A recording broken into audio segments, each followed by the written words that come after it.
El Tercer Reich llegó al poder en la primera mitad de 1933 sobre las ruinas del primer intento de democracia en Alemania, la desafortunada República de Weimar. Para julio de ese año, los nazis habían creado prácticamente todos los rasgos fundamentales del régimen que gobernaría Alemania hasta su colapso casi 12 años después, en 1945. Habían eliminado la oposición abierta a todos los niveles, creado un estado de partido único y coordinado todas las principales instituciones de la sociedad alemana, con la excepción del ejército y las iglesias. La Alemania nazi, el mayor estado policial del siglo XX, dependía en gran medida de la obediencia del pueblo a un solo individuo. Sin embargo, Adolf Hitler, el despiadado líder que gobernó el Tercer Reich durante casi toda su historia, no surgió de la nada. Fue producto de su época y su sociedad, pero también aportó varios rasgos únicos a su forma de ver el mundo. ¿Qué pasaba por la mente de uno de los hombres más poderosos de la historia de la humanidad? Además, ¿cómo convenció a millones de personas para que lo siguieran en su aventura racista y expansionista? La respuesta se encuentra en los años previos al ascenso de Hitler al poder. La derrota en la Primera Guerra Mundial tuvo un efecto desastroso en Alemania. Las condiciones de paz, aunque no más severas que las que Alemania planeaba imponer a otros países en caso de victoria, fueron profundamente resentidas por casi todos los alemanes. Incluían la exigencia de cuantiosas reparaciones económicas por los daños causados por la ocupación alemana de Bélgica y el norte de Francia, la destrucción de la Armada y la Fuerza Aérea alemanas, la limitación del ejército alemán a 100.000 hombres y la prohibición de armas modernas como los tanques, la pérdida de territorio ante Francia y sobre todo ante Polonia. La guerra también destruyó la economía internacional, que no se recuperó hasta 30 años después.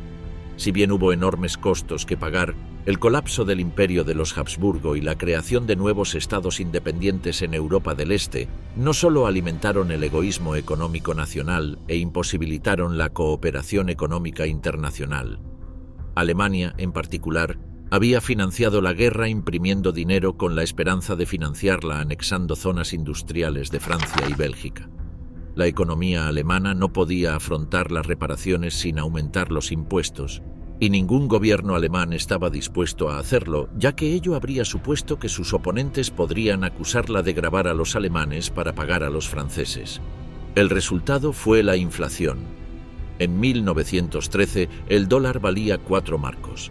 A finales de 1919, 47, en julio de 1922, 493, en diciembre de 1928, 1922, 7.000.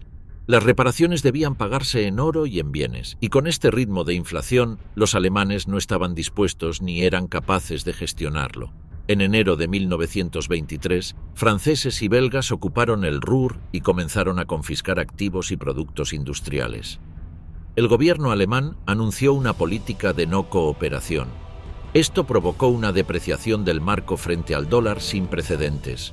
Un dólar estadounidense costaba 353.000 marcos en julio de 1923. En agosto, 4,5 millones. El 25 de octubre, 260 millones. En diciembre, 4 millones de millones, o 4 seguidos de 12 ceros. El colapso económico se cernía sobre Alemania. La inflación fragmentó a las clases medias, al enfrentar a un grupo de interés contra otro, de modo que ningún partido político pudo unirlas.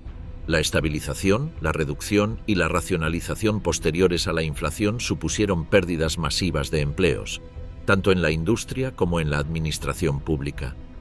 A partir de 1924 hubo millones de desempleados. Las empresas resentían la incapacidad del gobierno para ayudarlas en esta situación deflacionaria y comenzaron a buscar alternativas. Para las clases medias en general, la inflación significó una desorientación moral y cultural que solo empeoró para muchos por lo que consideraban los excesos de la cultura moderna en la década de 1920, desde el jazz y el cabaret en Berlín hasta el arte abstracto, la música atonal y la literatura experimental. Esta sensación de desorientación también estaba presente en la política, ya que la derrota en la guerra había provocado el colapso del Reich, la huida del Kaiser al exilio y la creación de la República de Weimar en la Revolución de noviembre de 1918. La República de Weimar tenía una constitución moderna, con sufragio femenino y representación proporcional, pero estos factores no fueron decisivos para su caída. El verdadero problema de la Constitución residía en el presidente, elegido independientemente, quien, según el artículo 48 de la Constitución, contaba con amplios poderes de emergencia para gobernar por decreto. El primer presidente de la República, el socialdemócrata Friedrich Ebert, ya los había utilizado ampliamente. A su muerte en 1925, su sucesor electo fue el mariscal de campo Paul von Hindenburg, un monárquico acérrimo sin un profundo compromiso con la Constitución. En sus manos, el artículo 48 resultaría fatal para la supervivencia de la República. El legado final de la Primera Guerra Mundial fue un culto a la violencia, no solo en manos de veteranos como los cascos de acero de extrema derecha, sino más particularmente en la generación más joven de hombres que no habían tenido la edad suficiente para luchar y que ahora intentaban igualar las hazañas heroicas de sus mayores combatiendo en el frente interno. La guerra polarizó la política, con revolucionarios comunistas en la izquierda y diversos grupos radicales emergentes en la derecha. Los más notorios de estos fueron los cuerpos libres, bandas armadas que fueron utilizadas por el gobierno para sofocar los levantamientos comunistas y revolucionarios de 1848, extrema izquierda en Berlín y Múnich en el invierno de 1918-19. Los cuerpos libres intentaron un golpe de Estado violento en Berlín a principios de la primavera de 1920, lo que condujo a un levantamiento armado de izquierda en el Ruhr, mientras que hubo más levantamientos de izquierda y derecha en 1923. Fue bajo estas circunstancias que una nueva fuerza política ganó fuerza durante la década de 1920. Había una gran variedad de grupos extremistas y antisemitas de extrema derecha en 1919, especialmente en Múnich, pero para 1923, uno de ellos destacó por encima del resto: el Partido Nacional Socialista Obrero Alemán, liderado por Adolf Hitler. Sin embargo, su partido permaneció al margen de la política hasta finales de la década de 1920. Hitler no era un genio político que consiguiera el apoyo de las masas para sí mismo y su partido por sí solo.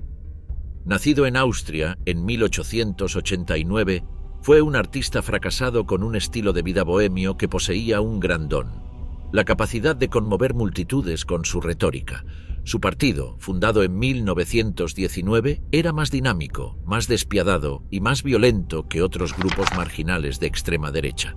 En 1923 se sintió lo suficientemente seguro como para intentar un golpe de Estado violento en Múnich como preludio a una marcha sobre Berlín, similar a la exitosa Marcha sobre Roma de Mussolini del año anterior.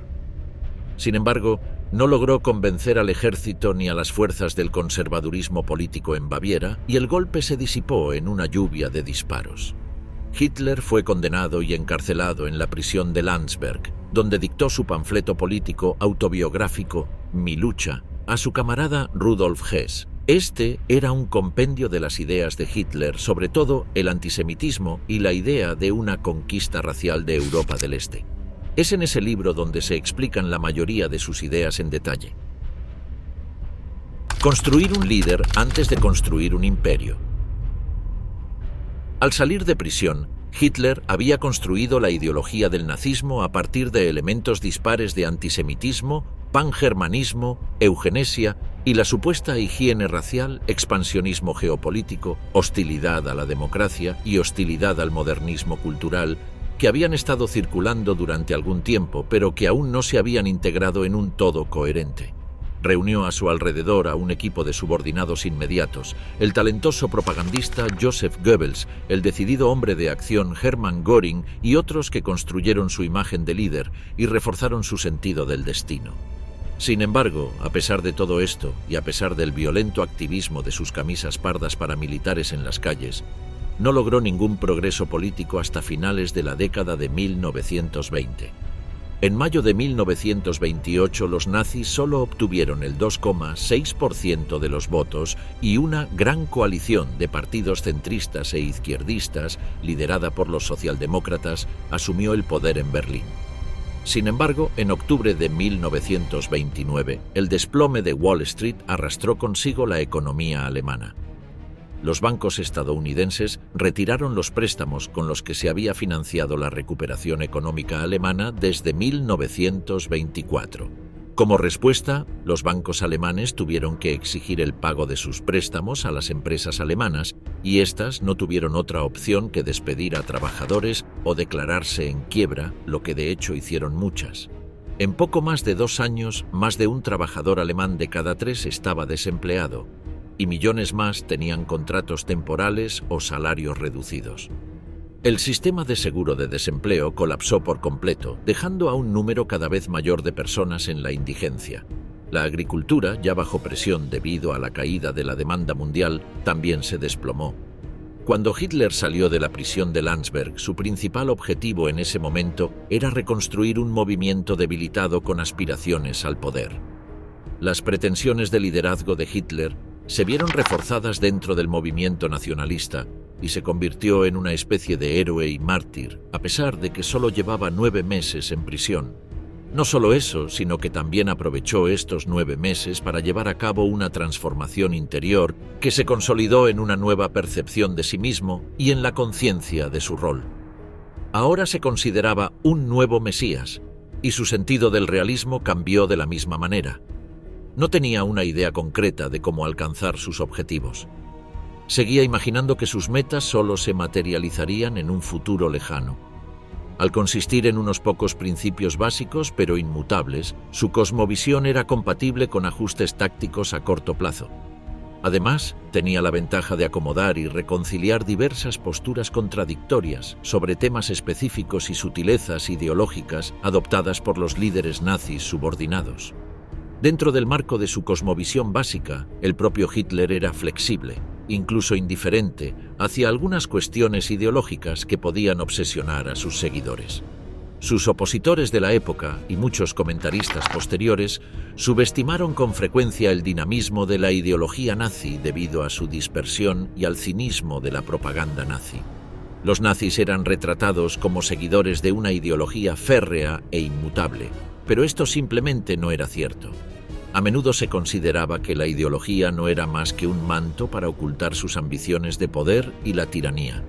Además, si bien Hitler tenía algunas ideas propias que constituían el motor de su programa político, estas eran muy rudimentarias y básicas. Podían moldearse y adaptarse para satisfacer las expectativas de quienes podrían llevarlo al poder. El partido nazi, por lo tanto, no seguía tanto un conjunto de reglas, sino que era una fuerza dinámica destinada a alcanzar el poder a cualquier precio. Lo que importaba para Hitler era, sin duda, el camino al poder. Estaba dispuesto a sacrificar la mayoría de sus principios por ello. Sin embargo, algunos, y esos eran para él los que contaban, no solo eran inmutables, sino que formaban la esencia de lo que él entendía por poder. El oportunismo siempre estuvo, en última instancia, moldeado por las ideas centrales que determinaban su noción de poder. Tras sus meses en Landsberg, la confianza en sí mismo de Hitler era tal que, a diferencia de la época anterior al putsch, podía considerarse el exponente exclusivo de la Pandecci, del nacionalsocialismo y el único líder del movimiento nacionalista, destinado a mostrar a Alemania el camino hacia su salvación nacional. La tarea que le esperaba tras su liberación sería convencer a los demás de ello. La popularidad de Hitler creció rápidamente en los años previos a 1933, sobre todo porque la clase obrera se estaba cansando de los comunistas, a quienes consideraba incapaces de mejorar la situación general del país. 10 años después de su fallido golpe de Estado, fue nombrado canciller de Alemania. Sin embargo, este no fue el final de su trayectoria. De hecho, el 30 de enero de 1933 marcó el inicio de la toma del poder por los nazis, no de una contrarrevolución conservadora. Hitler había evitado los errores que había cometido 10 años antes. Había llegado al cargo sin destruir formalmente la Constitución y con el apoyo del establishment conservador y del ejército. La cuestión ahora era cómo convertir su posición en un gabinete de coalición en una dictadura en un estado de partido único. Primero, lo único que podía pensar era en intensificar la violencia en las calles. Su mano derecha, Hermann Göring, No tardó en enrolarse en las camisas pardas como policía auxiliar del Estado. Se descontrolaron, destrozando sedes sindicales, golpeando a comunistas y disolviendo reuniones socialdemócratas. El 28 de febrero, la casualidad acudió en ayuda de los nazis. Un solitario anarcosindicalista holandés, Marinus van der Lubbe, incendió el Reichstag en protesta contra las injusticias del desempleo. Hitler y Göring persuadieron al gobierno para que suprimiera el Partido Comunista. 4.000 comunistas, incluyendo prácticamente a toda la dirección del partido, fueron inmediatamente arrestados, golpeados, torturados y arrojados a campos de concentración recién creados. Ese fue el comienzo de una campaña de violencia y brutalidad que se desató en las semanas siguientes. A finales de marzo, la policía prusiana informó que 20.000 comunistas estaban en prisión. Para el verano, más de 100.000 comunistas, socialdemócratas, sindicalistas y otros habían sido arrestados e incluso las estimaciones oficiales cifraban el número de muertos bajo custodia en 600. El aspirante a pintor austriaco y arquitecto. Es bien sabido en las últimas décadas que Hitler se convirtió en un monstruo al serle negada la entrada en la Academia de Bellas Artes de Viena. Se dice que era un pintor mediocre y que se enfureció tanto por su despido que juró venganza. Esto simplemente no era cierto. Era un pintor muy competente y un ferviente admirador del arte y la arquitectura europeos. Fue precisamente su amor por las artes lo que lo llevó de su Austria natal a Alemania a los 24 años. Llegó a Múnich en 1913, un año antes del estallido de la guerra en Europa. Más tarde, afirmaría que los 15 meses que pasó en Múnich antes de la guerra habían sido, con mucho, los más felices de su vida. El fanático nacionalista alemán se regocijó con su llegada a una auténtica ciudad alemana que contrastaba con la Babilonia de las razas que había sido Viena, un hervidero de diversidad en el corazón del imperio austrohúngaro. También estaba descontento con las políticas proeslavas de la monarquía de los Habsburgo. Hitler escribió que llegó a Múnich con la esperanza de algún día hacerse un nombre como arquitecto. Se describió a sí mismo a su llegada como pintor arquitectónico. En una carta que escribió a las autoridades de Linz en 1914, defendiéndose de las acusaciones de evasión del servicio militar, declaró que se vio obligado a ganarse la vida mediante el servicio militar. Declaró que se vio obligado a ganarse la vida como artista autónomo para financiar su formación como pintor arquitectónico.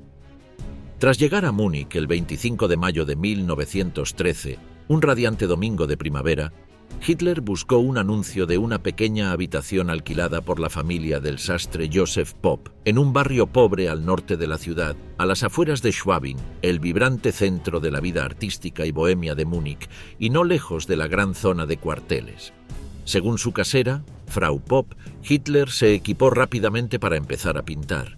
Al igual que en Viena, desarrolló una rutina que le permitía completar un cuadro cada 2 o 3 días, generalmente copiado de postales de lugares turísticos conocidos de Múnich, como la Iglesia Mayor, el antiguo ayuntamiento, la cervecería de Múnich, el Alterhof, la residencia real, entre otros.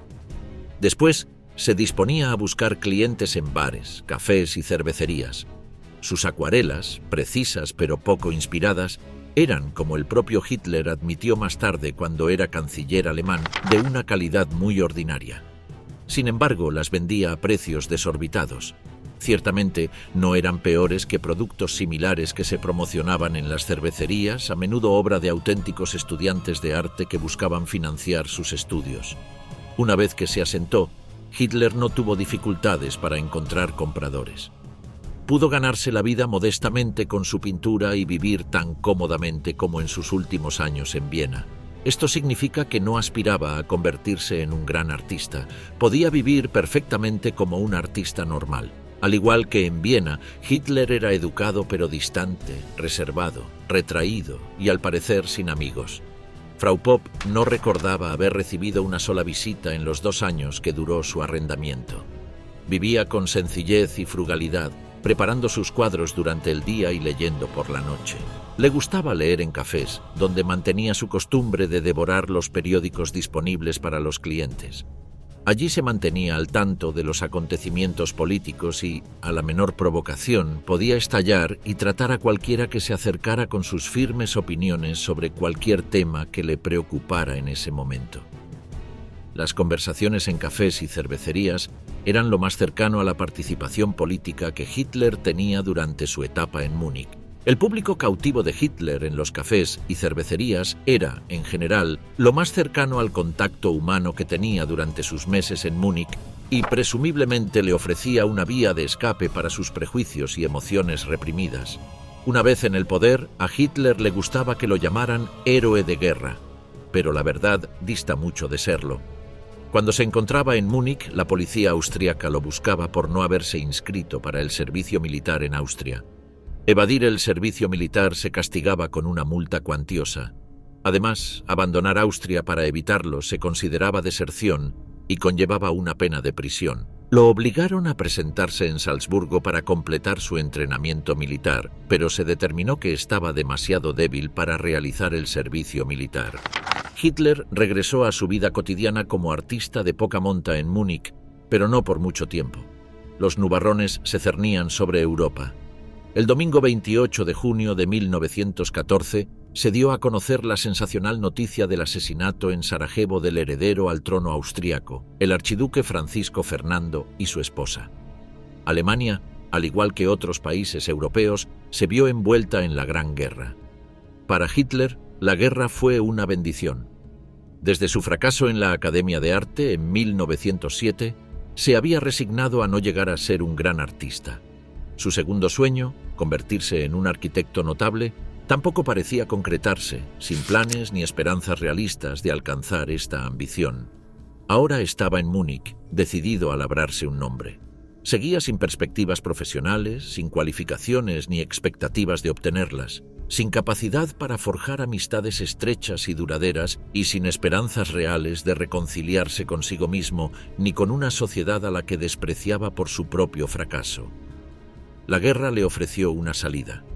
A los 25 años le proporcionó por primera vez en su vida una causa, un compromiso, camaradería, una disciplina externa, una especie de empleo estable, una sensación de bienestar y, sobre todo, un sentido de pertenencia. Su regimiento se convirtió en su hogar. Cuando fue herido en 1916, su principal preocupación era ser dado de baja del campo de batalla, abandonar el regimiento y regresar a una vida triste. Al final de la guerra tenía buenas razones prácticas para permanecer en el ejército el mayor tiempo posible. Para entonces, el ejército había sido su carrera durante 4 años y no tenía otro trabajo al que regresar ni al que aspirar.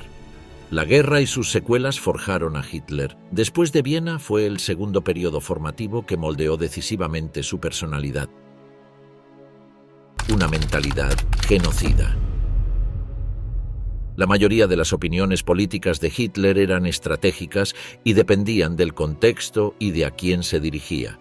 Sin embargo, en la base misma de su ideología residía la convicción de que nadie podía cambiar. Hitler odiaba a los judíos y no se detendría ante nada para erradicarlos de Alemania y del Tercer Reich. En su opinión, eran responsables de la caída de Alemania y de la degeneración de su cultura.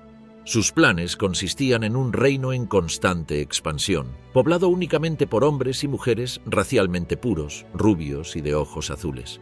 Tras la aprobación de las leyes raciales de Nuremberg de 1935, sus subordinados consideraron que había llegado el momento de aniquilar definitivamente a todos los judíos del Reich. Los líderes de las SS buscaban ahora conquistas territoriales que les brindaran oportunidades de experimentación ideológica para hacer realidad la visión de un gran Reich alemán racialmente purificado bajo el yugo de la élite elegida de las SS. En un mundo posterior a Hitler, con la victoria final alcanzada, las SS estaban decididas a ser las dueñas de Alemania y Europa. Consideraban su misión la erradicación implacable de los enemigos ideológicos de Alemania, quienes, según la extraña visión de Himmler, eran numerosos y amenazantes. A principios de noviembre de 1938 les ordenó a los altos mandos de las SS que se prepararan para los 10 años de violencia que se avecinaban. En esa década, pensó Himmler, sin duda se enfrentarían a conflictos críticos sin precedentes. Esta, dijo, no era solo la lucha de su nación, sino en general una lucha ideológica contra todo el judaísmo, la masonería, el marxismo y las iglesias del mundo. Himmler suponía que los judíos eran el motor de todas las demás fuerzas y que su objetivo era aniquilar a Alemania e Italia.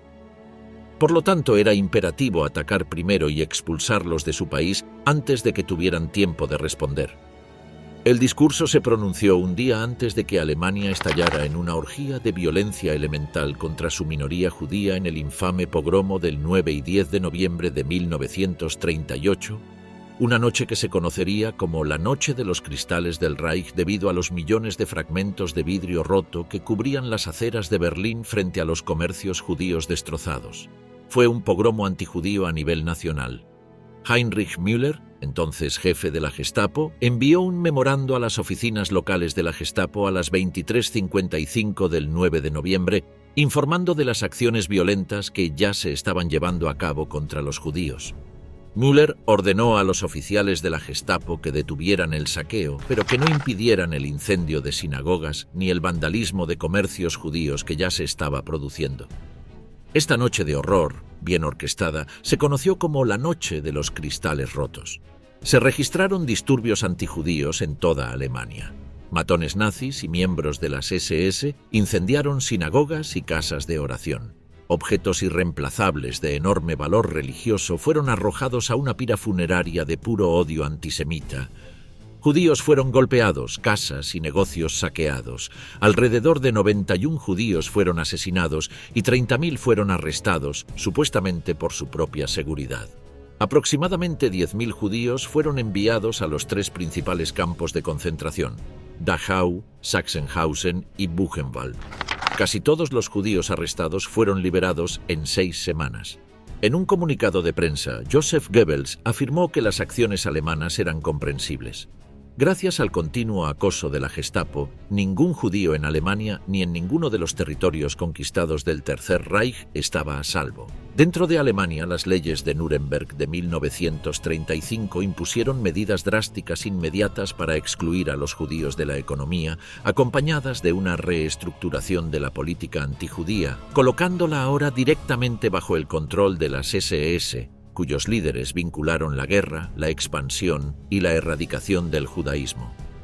Desde la década de 1920, Hitler nunca abandonó su idea de que la salvación alemana solo podía llegar mediante una lucha titánica por la supremacía en Europa y por el eventual poder mundial contra poderosos enemigos respaldados por el enemigo más poderoso de todos, que para él era el judaísmo internacional. Era una apuesta colosal. Sin embargo, para Hitler era una apuesta inevitable. Además, para él, el destino de los judíos estaba inextricablemente ligado a esa apuesta. El pogromo nacional perpetrado por turbas nazis desenfrenadas la noche del 9 de noviembre fue la culminación de una ola de violencia antisemita que había comenzado en la primavera de 1938 y que se prolongó como complemento interno de la crisis política exterior durante el verano y el otoño. La magnitud y la naturaleza de la barbarie y el aparente objetivo de maximizar la degradación y la humillación reflejaron el éxito de la propaganda en la demonización de la figura del judío. Esto intensificó significativamente el proceso de deshumanización de los judíos, en curso desde la toma del poder por Hitler, con el objetivo final de excluirlos de la sociedad alemana, un paso vital en el camino hacia el genocidio. El siguiente paso se dio mucho después del inicio de la guerra, concretamente cuando Hitler ordenó la invasión de la Unión Soviética en 1941. Esta no fue una decisión estratégica, sino ideológica. El objetivo ideológico de erradicar el judeo-bolchevismo fue central en lo que se había diseñado deliberadamente como una guerra de aniquilación. Estaba inseparablemente ligado a la campaña militar, con la mortífera embestida de las SS respaldadas por la Wehrmacht, lanzada en los primeros días de la invasión. El carácter genocida del conflicto ya estaba establecido. Rápidamente se convertiría en un programa genocida a gran escala, sin precedentes en el mundo. Hitler quería aplastar a la Unión Soviética. Sabía que entre 5 y 6 millones de judíos vivían en Rusia, lo cual es una de las principales razones por las que se embarcó en esta empresa que, según muchos historiadores, le costó la guerra. Heinrich Himmler preparó un plan general para el este, que preveía la deportación, Durante los siguientes 30 años, de 31 millones de personas, principalmente eslavas, más allá de los Urales y hacia Siberia occidental. Sin duda, los judíos habrían sido el primer grupo étnico en perecer en una solución territorial que para ellos equivalía a su sentencia de muerte. Lo que se pretendía era en sí mismo claramente genocida. La solución territorial podría verse como una especie de solución final prevista. Sin embargo, fusilar o gasear a todos los judíos de Europa aún no estaba en la mente de Hitler. Solo cuando la situación bélica empeoró y las perspectivas de victoria se redujeron, Hitler ordenó el programa de exterminio industrializado a gran escala, que derivó en lo que se conocería como la solución final. Visiones racistas y pseudociencia eugenésica. Hitler no fue el primero en formular la idea de matar a individuos considerados de inferioridad. La noción de la destrucción de una vida que no vale la pena vivir ya había sido objeto de un amplio debate público, especialmente en círculos nacionalistas. Los médicos habían rechazado abrumadoramente la eutanasia durante la era de Weimar. La llegada de Hitler al poder cambió el clima y abrió nuevas posibilidades a la profesión médica. Algunos psiquiatras destacados estaban más que dispuestos a explotarlas. Las opiniones racistas y eugenistas que Hitler expresó en Mein Kampf sirvieron de guía a estos médicos nazis, incluso si aún no se consideraba el momento adecuado para introducir el programa que deseaban. Sobre todo, el papel de Hitler fue decisivo en 1938 al aprobar cada paso que se extendió hasta el programa completo de eutanasia a partir del otoño de 1939. Sin esa aprobación y sin el impulso ideológico que él encarnaba, no se habría llevado a cabo la eutanasia en el Tercer Reich, ya que nunca fue una política muy popular entre la gente común. La mentalidad que condujo al asesinato de enfermos mentales no fue creación de Hitler. Partiendo de bases sólidas, especialmente tras los catastróficos recortes de la financiación pública durante la Depresión, la instauración de la dictadura había dado a las profesiones médica y psiquiátrica, después de 1933, la libertad de pensar lo impensable. Las opiniones minoritarias, limitadas incluso en una democracia en decadencia, podían ahora generalizarse. El proceso cobró impulso.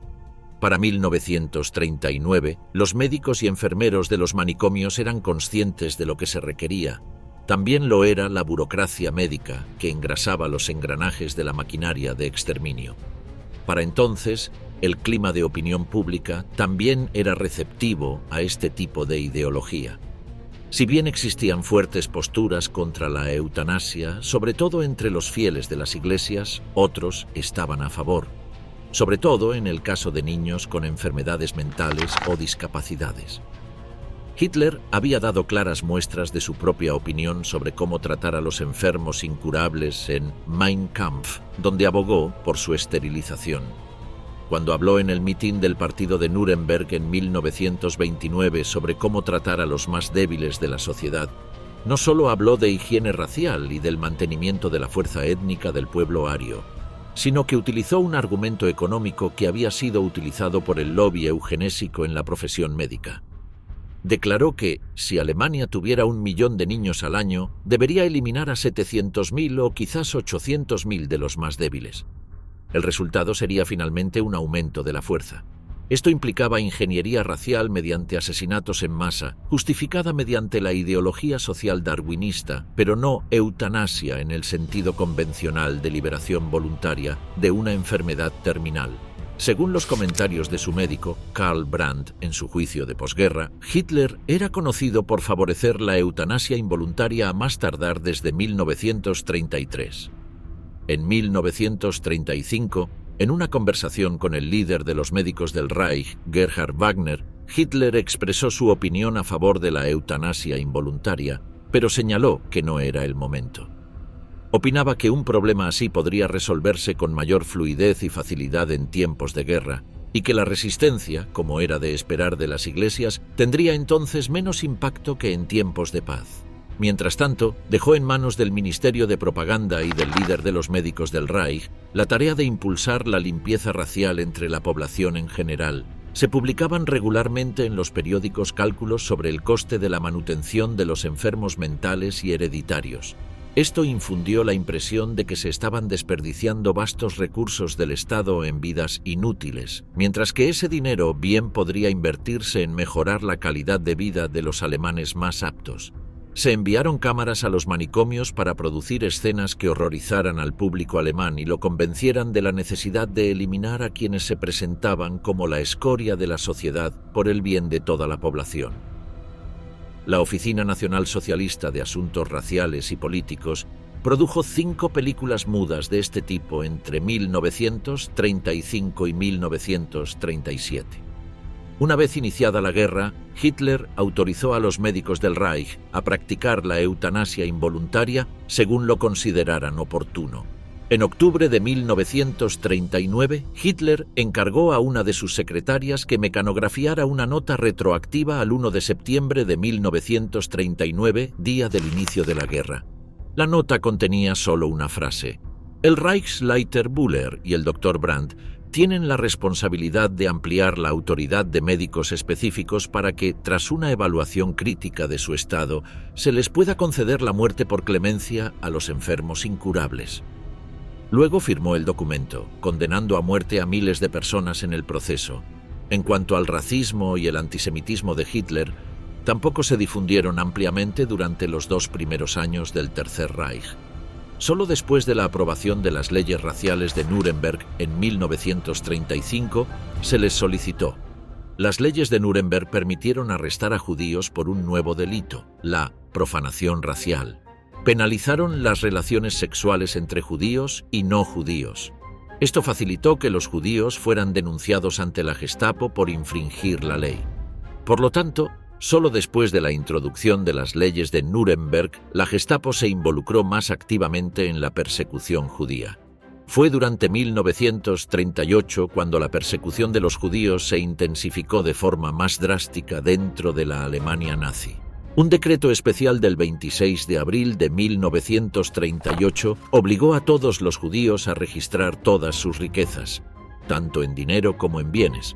En junio de 1938 se ordenó a la policía que volviera a arrestar a cualquier judío que hubiera cumplido una condena por infringir las leyes de Nuremberg y lo trasladara a un campo de concentración. Para el otoño de 1938, al menos el 75% de los negocios judíos habían sido cerrados. Los múltiples intereses de Hitler, la arqueología y lo oculto.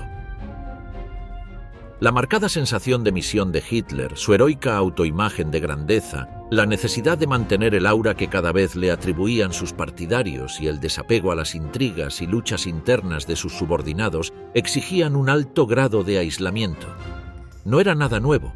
Estaba acostumbrado a estar solo, como lo había estado a su llegada a Múnich en 1913. Además, la distancia que deliberadamente establecía entre él e incluso los miembros de alto rango de su movimiento estaba calculada para acentuar la sensación de asombro y admiración en quienes lo admitían en su presencia o lo encontraban en una reunión o mitin teatralizado.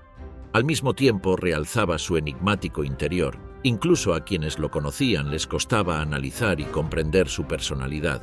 Hitler se complacía en fomentar la sensación de misterio y fascinación. Era, sobre todo, un actor consumado. Esto se aplicaba sin duda a las ocasiones escenificadas. Por ejemplo, solía retrasar su entrada a las salas abarrotadas donde pronunciaba discursos para aumentar el suspense. También construía cuidadosamente sus discursos, elegía con frecuencia frases pintorescas y calculaba todos sus gestos y lenguaje corporal. Aquí, su talento retórico natural se combinaba con unas habilidades interpretativas bien perfeccionadas. Una pausa al principio para permitir que la tensión creciera. Un inicio discreto, incluso vacilante. Ondulaciones y variaciones de dicción, no melodiosas ciertamente, pero vívidas y muy expresivas. Estallidos explosivos seguidos de reflexiones silenciosas para exponer el énfasis de un punto clave. Uso teatral de las manos a medida que el discurso subía in crescendo. Ingenio sarcástico dirigido a los oponentes. Todos eran recursos cuidadosamente cultivados para maximizar el efecto. Hitler estaba preocupado por el impacto y la impresión. Su vestimenta también estaba seleccionada para la ocasión. El uniforme marrón claro con brazalete, con esvástica, cinturón, correa diagonal adjunta que cruzaba sobre el hombro derecho y botas de cuero hasta la rodilla, cuando se encontraba entre los fieles en grandes reuniones y mítines del partido. Traje oscuro, camisa blanca y corbata cuando era apropiado para transmitir una apariencia menos marcial, más respetable, a un público más amplio. Sin embargo, la actuación no se limitaba a tales ocasiones. Quienes entraban en contacto con Hitler, aunque mantenían una distancia crítica con él, estaban convencidos de que actuaba la mayor parte del tiempo. Podía interpretar los papeles según se le exigiera. Era un conversador amable, besando las manos de las damas, un tío amistoso que regalaba chocolates a los niños, un hombre sencillo del pueblo que estrechaba las manos callosas de campesinos y obreros. Podía ser el modelo de amabilidad en público para alguien a quien castigaba y ridiculizaba en privado. Su actuación y su hipocresía no significaban que fuera únicamente un manipulador cínico, ni que no creyera en los principios centrales de su cosmovisión. Esta ferviente creencia, sumada a la fuerza de su personalidad dominante, convencía a quienes se sentían atraídos por su mensaje. Cuando estaba solo, Hitler era un ávido lector. Le interesaban la historia, la religión y la filosofía. Fue seguidor de la obra de Alfred Rosenberg, filósofo racista cuyo libro de 1930, El mito del siglo XX, moldeó las creencias de todos los nazis. En ese libro, Rosenberg explicó su teoría racial, donde sintetizó diversas ideas nacionalistas y raciales prevalecientes a finales del siglo XIX y principios del XX en una cosmovisión integral, aunque pseudocientífica. Postuló una lucha constante a lo largo de la historia entre el espíritu ario y el espíritu judeosemita, al que culpó de la corrupción de la cultura occidental y los males de la modernidad. Sus escritos proporcionaron una justificación aparentemente intelectual para la persecución y el exterminio de los judíos, y gracias a esto, se convirtió en uno de los colaboradores más cercanos de Hitler. De hecho, Rosenberg fue uno de los primeros y más influyentes mentores de Hitler, a quien le presentó textos antisemitas clave como Los protocolos de los sabios de Sion. Su racismo intelectualizado proporcionó un marco más sistemático para los prejuicios viscerales de Hitler, contribuyendo a consolidar los principios fundamentales de la ideología nazi. Su interés por lo oculto y las profundas raíces de los arios lo llevaron a interesarse por la arqueología. Durante su gobierno, el partido nazi fomentó el trabajo de campo arqueológico en muchos lugares del Tercer Reich. Por ejemplo, financiaron una importante excavación arqueológica en el yacimiento griego de Olimpia. Esta excavación tuvo principalmente motivos políticos. Para Hitler y los miembros activos del partido nazi, las excavaciones realizadas en Olimpia en vísperas y después de los Juegos Olímpicos de 1936 tenían como principal objetivo la apropiación histórica del renombrado sitio antiguo y la celebración de la relación helénica-germánica. Según la ideología nazi, los griegos eran descendientes de los antiguos arios, al igual que los alemanes. Hitler incluso encargó al arquitecto del Reich, Albert Speer, la construcción de un enorme estadio en Nuremberg con capacidad para 400.000 personas, para que los Juegos Olímpicos pudieran celebrarse allí perpetuamente cada 4 años. Sin embargo, a pesar de las fantasías autocráticas de Hitler, lo cierto es que el yacimiento de Olimpia había estado descuidado durante años, y la generosa financiación que envió al Instituto Arqueológico Alemán de Olimpia permitió la primera excavación sistemática y científica del yacimiento, bajo la dirección de Emil Kunze y Hans Schleif. Las excavaciones se detuvieron en 1940 y poco después el país fue invadido por Alemania, lo que fue trágico para el resto de los sitios arqueológicos del país. Un estilo de vida vegetariano y amigable con las mascotas. A diferencia de muchos de los nazis de mayor rango, que llevaban estilos de vida particularmente lujosos, Hitler llevaba una vida frugal, no solo antes de convertirse en canciller de Alemania, sino incluso después. Gastaba poco en comida y bebida. Antes de hacerse vegetariano, su principal alimento diario solía consistir únicamente en pan con mantequilla, budines de harina dulce y, a menudo por las tardes, un trozo de pastel de amapola o nueces. A veces no comía nada. Hitler bebía leche por regla general, o a veces zumo de frutas, pero nada de alcohol. Tampoco fumaba. Su único lujo era la ópera, e iba casi a diario a un concierto o a una ópera. El propio Hitler explicó a sus allegados que su dieta se había vuelto más estricta tras su encarcelamiento, durante el cual había ganado peso. Al salir de la prisión de Landsberg, comenzó a eliminar la carne y el alcohol para adelgazar. Se había convencido de que la carne y el alcohol eran perjudiciales para él y en su fanatismo finalmente lo convirtió en un dogma y a partir de entonces solo consumía comidas vegetarianas y bebidas sin alcohol.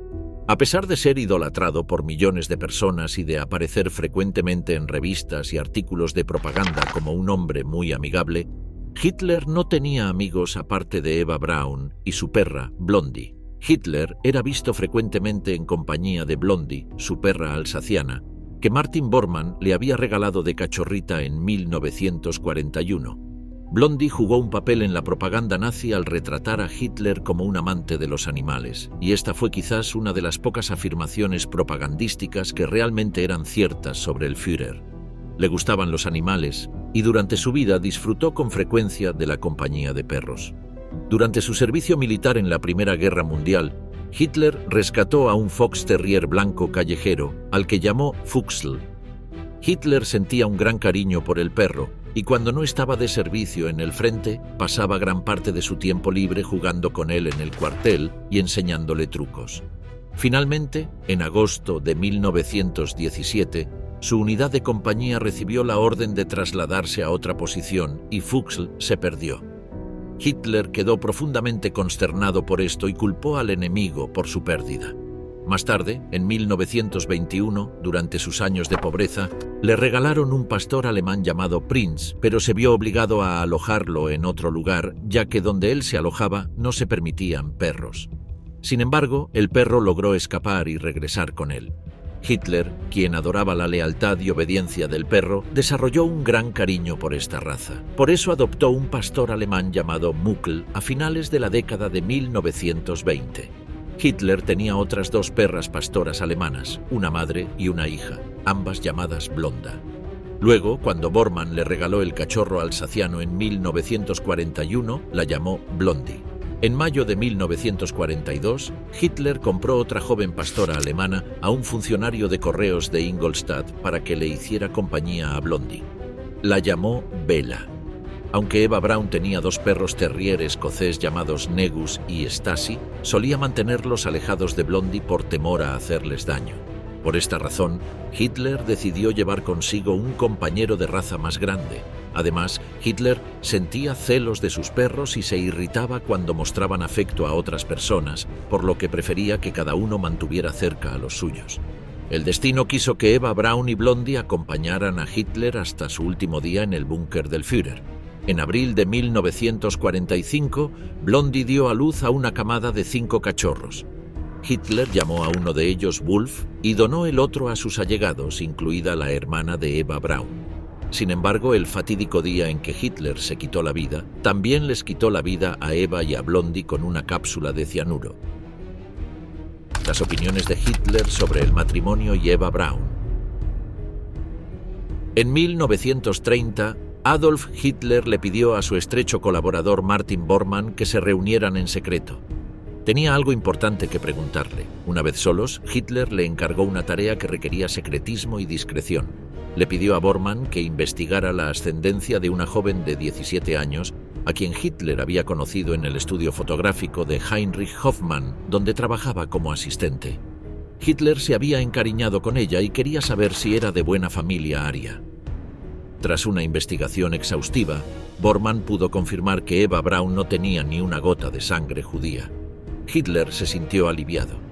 El único problema era que Hitler ya mantenía una relación romántica, aunque tóxica, con su media sobrina, Geli Raubal.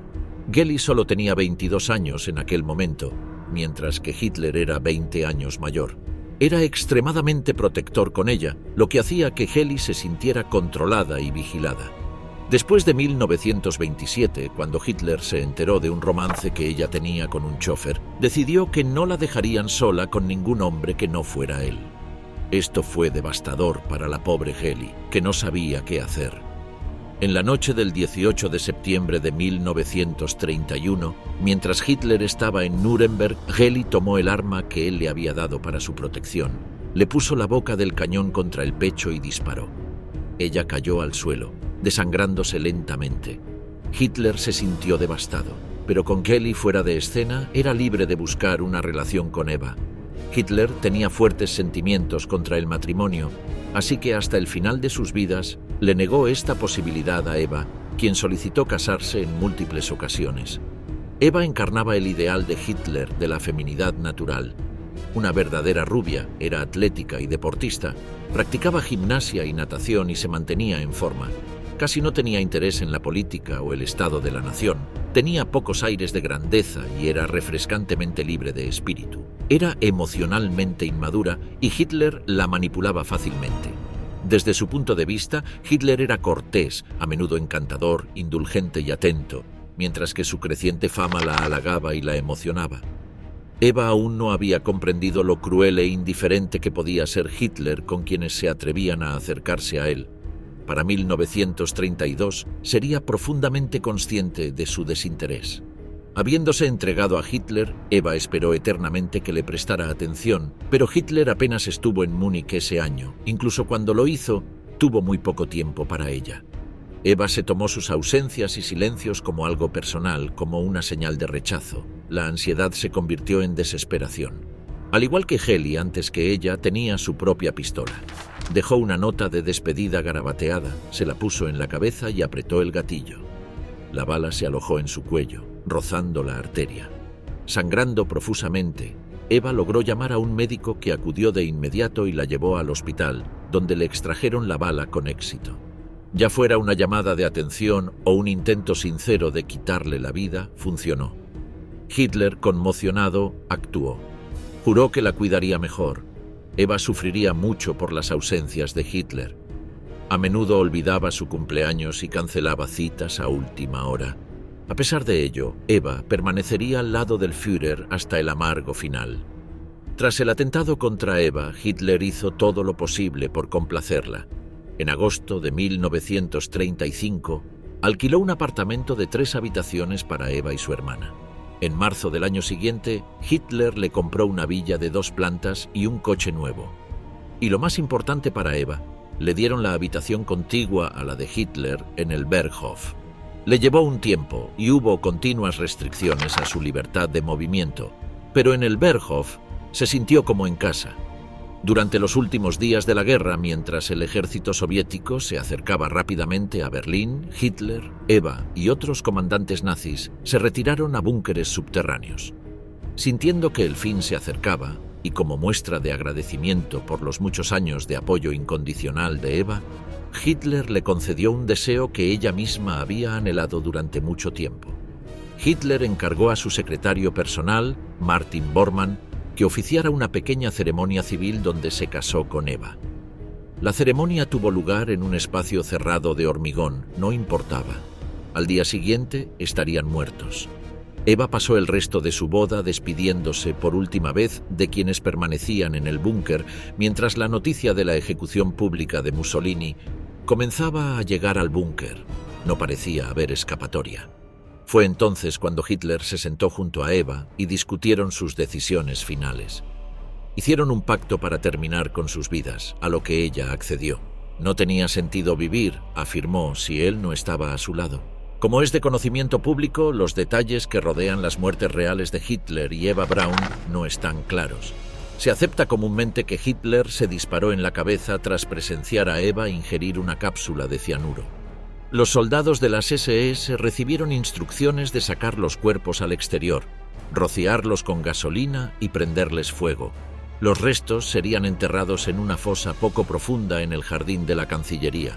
Al día siguiente, cuando las tropas soviéticas asaltaron el búnker, encontraron los cadáveres carbonizados y los llevaron en secreto de vuelta a la Unión Soviética, sin confirmar públicamente que pertenecieran a Hitler y Eva Braun.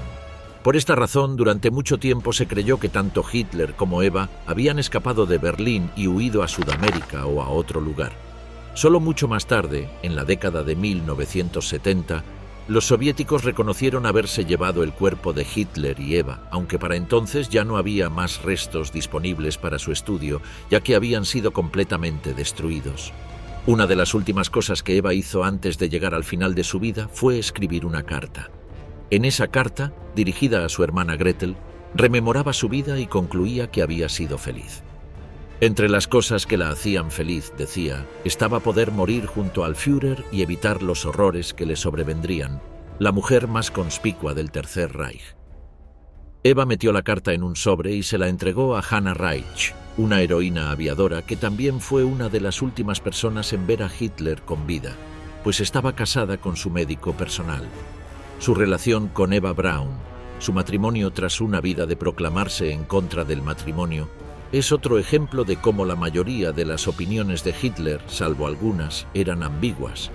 Tenía una mente compleja, llena de contradicciones que lo acompañaron durante toda su vida y que finalmente lo llevaron a su caída en 1945.